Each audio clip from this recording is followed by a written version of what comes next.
And now we're going to track SEO conversions, in this case using Google Analytics. This is something I didn't used to add in the reports because it wasn't possible and it drove me crazy. Because what the report was saying is that the most valuable data point was the clicks. We didn't get more info from that point on. But that's not true. SEO brings traffic, but it's the responsibility of an SEO to make sure that that traffic converts because your client needs to make money. So that means you need to track the conversions that come from SEO. The issue is that Google Search Console doesn't give you that data. It stops at clicks. So it's actually Google Analytics the one that gives you that information. But it's pretty straightforward. You add the same graph you added for Google Search Console and you select Google Analytics as the data source.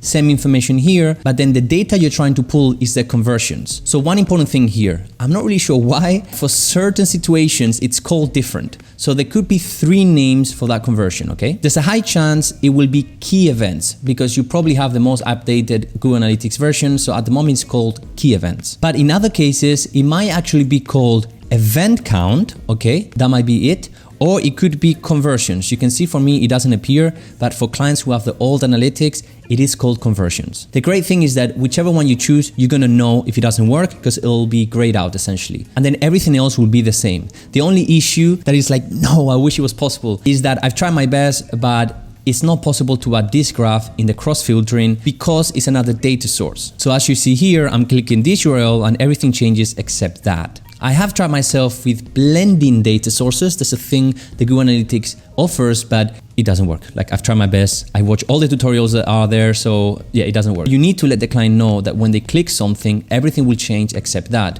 which means that what they're seeing here is the conversions for the whole website, not for that URL only. So I've explained this assuming that you are tracking conversions with Google Analytics and Google Tag Manager if it's needed. If you're not, instead of explaining the whole thing, I put a link in the description where you can actually see how to set it up. It's pretty straightforward, but there's some details. Because if your conversion is simple, you can just use Google Analytics. For example, if they land in a specific page, like thank you page, you can set that up and it will start to appear in Google Analytics. If it's a little bit more complicated, like filling up a form, you might have to set up that tracking via Google Tag Manager and connect it to Google Analytics. Don't worry, it sounds scary and crazy, but it's easy. This video will show you there's no way you won't be able to do it after this. So now we can correctly assume that you are tracking your key events and this is what you're pulling from Google Analytics. If you have several conversions and you just want to know the main one, you need to play with the filters, which is the next step.